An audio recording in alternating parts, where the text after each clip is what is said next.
revolution never come with a warning. A revolution never sends you an omen. A revolution just arrive like the morning. Ring the alarm, we come to wake up the snoring. Marijuana is dangerous. Pot is not harmful to the human body or mind. Marijuana does not pose a threat to the general public.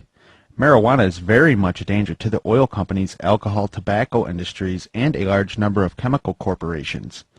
Various big businesses with plenty of dollars and influence have suppressed the truth from the people. The truth is, if marijuana was utilized for its vast array of commercial products, it would create an industrial atomic bomb. Entrepreneurs have not been educated on the product potential of pot. The super rich have conspired to spread misinformation about an extremely versatile plant that, if used properly, would ruin their companies. Where did the word marijuana come from? In the mid-1930s, the M word was created to tarnish the good image and phenomenal history of the hemp plant. As you will read, the facts cited here with references are generally verifiable in the Encyclopedia Britannica, which was printed on hemp paper for 150 years. All school books were made from hemp or flax paper until the 1880s. It was legal to pay taxes with hemp in America from 1631 until the early 1800s. Refusing to grow hemp in America during the 17th and 18th centuries was against the law. You could be jailed in Virginia for refusing to grow hemp from 1763 to 1769. George Washington, Thomas Jefferson, and other founding fathers grew hemp. Benjamin Franklin owned one of the first paper mills in America, and it processed hemp. Also, the War of 1812 was fought over hemp. Napoleon wanted to cut off Moscow's export to England. For thousands of years, 90% of all ships, sails, and rope were made from hemp. The word canvas is Dutch for cannabis. 80% of all textiles, fabrics, clothes, linen, drapes, bedsheets, etc.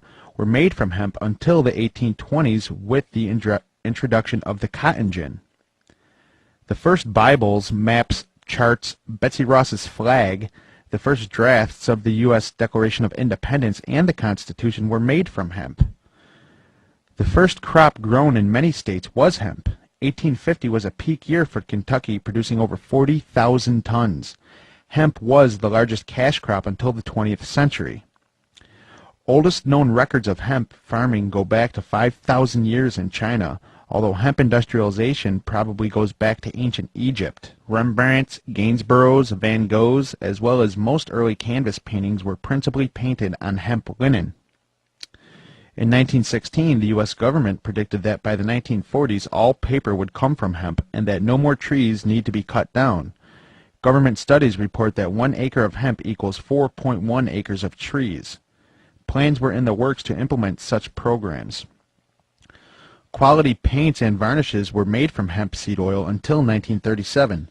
58,000 tons of hemp seeds were used in America for paint products in 1935.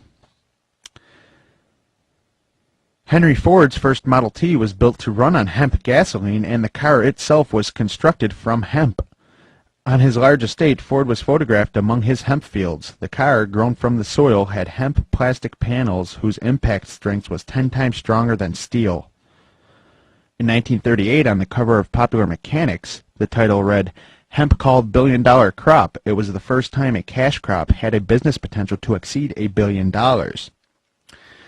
Mechanical Engineering magazine published an article entitled "The Most Profitable and Desirable Crop That Can Be Grown." It stated that if hemp was cultivated using 20th century technology, it would be the single largest agricultural crop in the United States and the rest of the world. The following information comes directly from the United States Department of Agriculture's 1942 14-minute film encouraging and instructing patriotic American farmers to grow 350,000 acres of hemp each year for the war effort. When Grecian temples were new, hemp was already old in the service of mankind. For thousands of years, even then, this plant had been grown for cordage and cloth in China and elsewhere in the East. For centuries prior to about 1850, all the ships that sailed to the western seas were rigged with hempen rope and sails. For the sailor, no less than the hangman, hemp was indispensable. Now with Philippine and East Indian sources of hemp in the hands of the Japanese, American hemp must meet the needs of our Army and Navy as well as of our industries. When the Navy's rapidly dwindling reserves are gone, American hemp will go on duty again. Hemp for mooring ships, hemp for tow lines, hemp for tackle and gear, hemp for countless naval uses both on ship and shore, just as in the days when Old Ironside sailed the seas victorious with her hempen shrouds and hempen sails. Hemp for victory.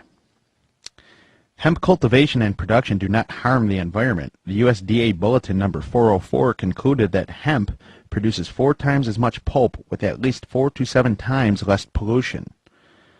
It has a short growing season. It can be grown in any state. The long roots penetrate and break the soil to leave it in perfect condition for the next year's crop.